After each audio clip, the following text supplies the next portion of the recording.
អូខេសួស្តីបងប្អូនទាំងអស់គ្នាថ្ងៃនេះមានចំណុចដឹងតិចតួចចង់ចែករំលែកបងប្អូនខាងកង់3ពាក់ព័ន្ធនឹងការថែទាំដុំដេកក្បាលបុករបស់យើងណាដូចគ្រឿងដែលយើងត្រូវប្រើអត់មានអីច្រើនទេណាអញ្ចឹងយើងមានតែសោតាន់កូនសោលេខ8ហើយនឹងកូនសោលេខ10ណាអញ្ចឹងសោតាន់កូនសោលេខ8និងលេខ10សម្រាប់ដោះវាអញ្ចឹងកុំឲ្យខាតពេលយូរតោះយើងមកមើលពីរបៀបដោះណារបៀបដោះដុំដេកយើងសិន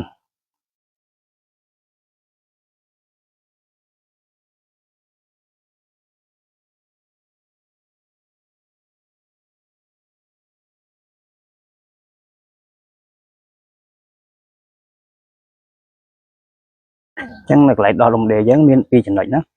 អញ្ចឹងយើងមានអាកន្លែងក្បាលនេះក្បាលរបស់ខ្សែភ្លើងណាយើងហៅថា pha អញ្ចឹងអានេះម៉ាស់របស់វាណាអញ្ចឹងយើងគឺអាក្របជ័ររបស់វានេះចេញមកណានេះក្របជ័រនេះយើងគឺវាមូលវាតម្លាក់ទៅក្រោមទៅហើយបងប្អូនខ្លះតែខ្ញុំប្រាប់ហើយជាមិនជឿទេថាដុំដេនេះគឺដែលថាខ្ញុំប្រើតាំងពីទិញមករយៈពេល6ឆ្នាំជាងហើយអត់ទាន់ដែលបានដូរសម្បីតែក្បាលបុកដុំដេឬក៏បឡុងភ្លើងនៅខាងក្នុងនេះគឺនៅដើមទាំងអស់អត់ទាន់បានដូរមកមួយទេដោយសារអីដោយសារយើងថែទាំខ្លួនឯងច្រើនដល់អញ្ចឹងទៅវាអាចមានអាយុកាលបានយូរគ្រាន់ដែរណាអញ្ចឹងដំបូងយើងចាប់ដើមដោះយើងយកសោលេខ10មក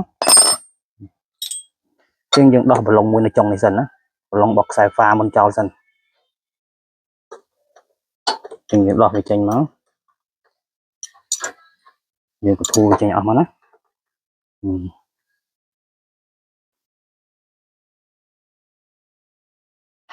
ដកវាចេញមកផុតមកអញ្ចឹងវាអត់ទាន់មានភ្លើងទេដោយសារយើងអត់ទាន់បានបើកសោហើយប្រឡងនេះបើថាខ្លាចคลิกខ្លាចច្រឡំយើងដាក់មូលទៅវិញទៅអញ្ចឹងទៅផ្ទះនេះសោលេខ10អញ្ចឹងដល់វាយើងដោះសោលេខ8យើងដោះម៉ាស់វាចេញនេះដោះនេះណា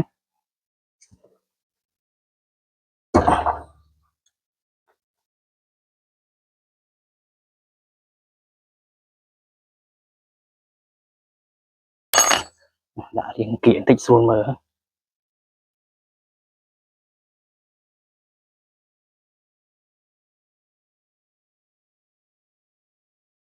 យើងដោះដីមកវាមានអីទេមានតែប្រឡងហើយនឹងឡតរបស់វាមកគ្រាប់ហ្នឹងហើយអានេះយើងកាច់វាពវល់ចុះមកក្រោមដើម្បីកុំឲ្យវាទៅអញ្ចឹងចំណុចសំខាន់តែនេះអញ្ចឹងបងប្អូនខ្លះមិនហ៊ានដោះគឺគិតថាអាចខ្លាច់ដាក់ចូលវិញទៅវាអត់ត្រូវណាអញ្ចឹងបងប្អូនចំណាំមើលដុំដេយើងវាមានឆ្នូតមួយណាឆ្នូតមួយចំឆ្នូតមួយឆ្នូតមួយចំឆ្នូត2ណាឆ្នូត2ចំឆ្នូត2របស់វាណាអញ្ចឹងយើងដាក់ចូលវិញណាយើងដាក់វាតម្រូវអាកណ្ដាលស្នូលនេះឲ្យវាចំនឹងអាឆ្នូតរបស់វានេះមកអញ្ចឹងវាអត់ខុសជើងទេព្រោះអាហ្នឹងគឺគេធ្វើមកពីរោងចក្រគេមកគឺតម្រូវដើម្បីដាក់ការចំណាំអញ្ចឹងអានេះយើងប្រើសោលេខ8បើសិនជាយើងបងប្អូនចង់ប្រើសោតាន់ដោះផ្ទាល់ direct ទៅក្នុងវារៀងយ៉ាប់ណាបើយើងចង់ដោះខាងផ្ទាល់ក្នុងនេះណាប្រឡងឲ្យជាប់ពួយក្បាលបុកនេះដោះផ្ទាល់ចេះវាយ៉ាប់អាក្លើដោះស្រួលទេប៉ុន្តែនេះពីនៅមកក្របនៅខាងក្រោមនេះវាយ៉ាប់អញ្ចឹងយើងពិបាកលុបពីនេះទៅណាអញ្ចឹងវិធីមួយទៀតយើងដោះចេះគឺយើងដោះគូតរបស់ក្បាលដុំដេកដោយប្រើ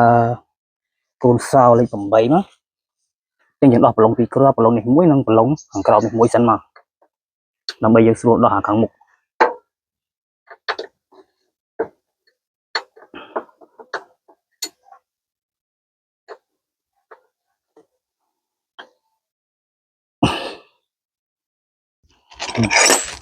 ហើយរៀងតឹងយើងរកអីគឺវាមកតង់ទៀតមកក៏បានដែរ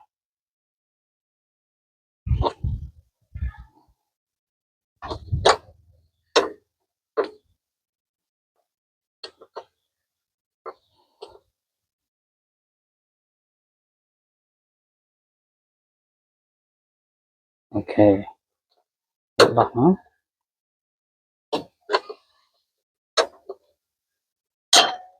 មួយហើយមកក្របទៀតក្រោមទៀតណា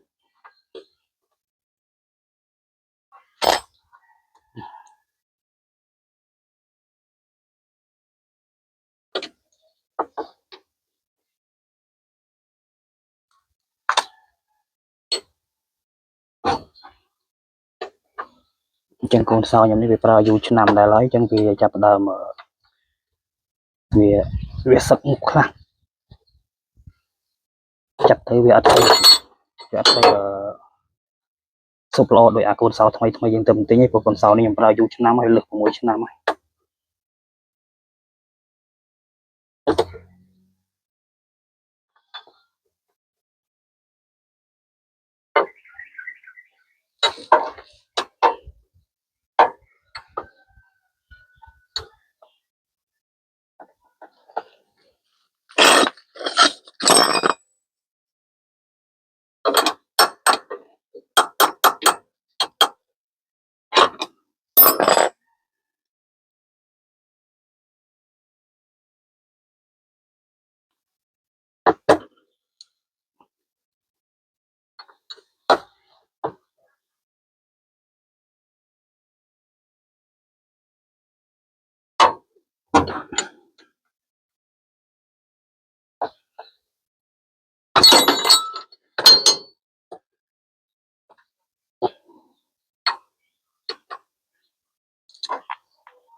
ចាក្រោមនេះមានអាកូនសោនេះ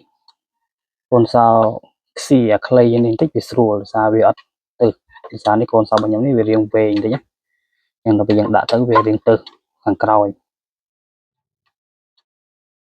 អូខេចឹងដោះហើយយើងដកមកណា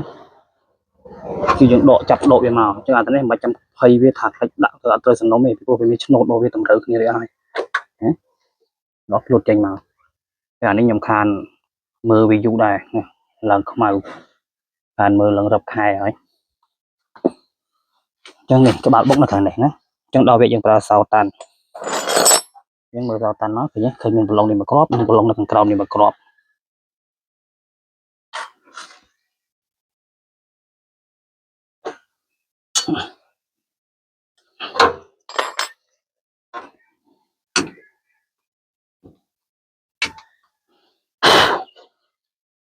ជាធម្មតា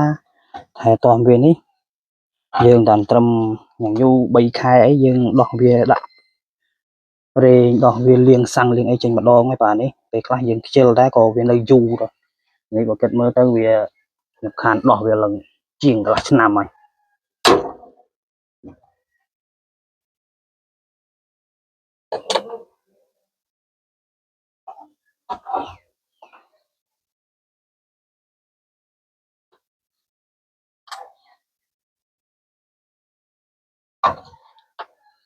ប្រយ័ត្នមុតដៃហ្នឹងទាញប្រយ័ត្នទៅនេះនៅពេលធ្លាក់មកប្រយ័ត្នបុកដៃនេះមុតដៃ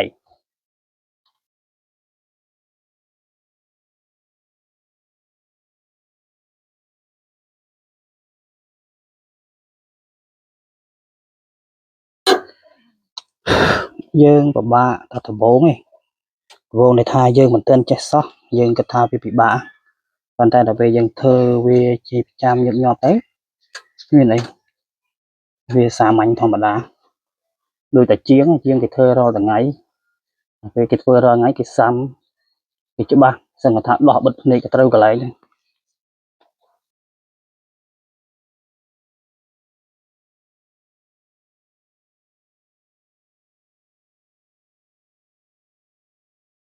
ចឹងកុំភ្លេចដោះរងវានៅនឹងទៅដើម្បីចំណាំងាយស្រួលដាក់ទៅវិញចឹងយើងដោះប្រឡង2គ្រាប់ទាំងអស់ហើយយើងទាញវាចេញមក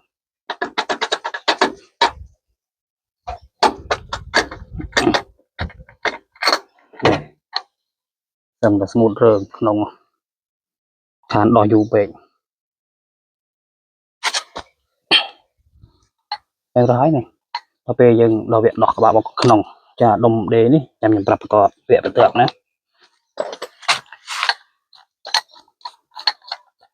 ចឹងជូតមកយើងដោះក្បាលបុកយើងដោះប្រឡង2គ្រាប់នេះបូកជាមួយនឹងប្រឡង2គ្រាប់នេះណាយើងប្រឡង2នេះ នឹងប្រឡងទីនេះមកដោះមកចេញក្បាលបុកក្នុងបានហើយអញ្ចឹងយើងប្រើកូនសល់លេខ8ដែរ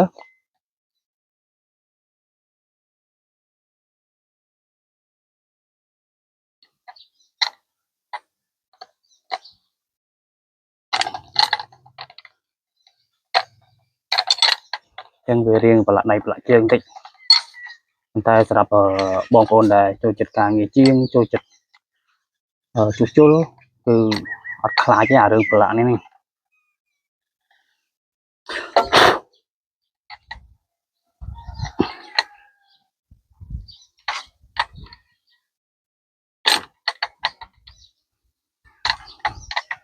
បងប្អូនធ្លាប់លើទស្សដីមួយទស្សដីមួយចាស់ចាស់គេធ្លាប់មុននិយាយថាពួកជាងដេកដូចឆ្កែស៊ីដូចស្ដេច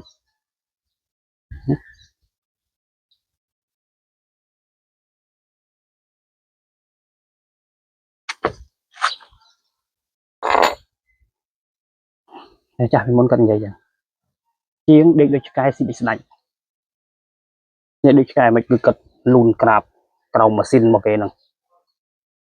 ក៏ប៉ុន្តែគុំទៅមើលការស៊ីចុករបស់គាត់មុំនេះធ្វើការមុំអីឬមកថាអ្នកដែលមានចំណូលមុំអីខ្មាស់ជាងវត្តការងារគេប្រឡាក់ប្រឡងបន្តិចមែនក៏ប៉ុន្តែចំណូលរបស់គេល្អអញ្ចឹងគេចង់ស៊ីអីស៊ីចុកអីក៏បានដែរហើយណាមួយអ្នកដែលធ្លាប់យករបស់ទៅជួសជុលដឹងស្រាប់ហើយចង់និយាយរឿងតថ្លៃមួយជាងអីវារៀងពិបាកនិយាយគ្នាបន្តិចបើប៉ះជាងខ្លះគាត់រៀងកតោមផងនិយាយម៉ាត់ធ្វើកើតធ្វើមិនកើតអត់ណាអញ្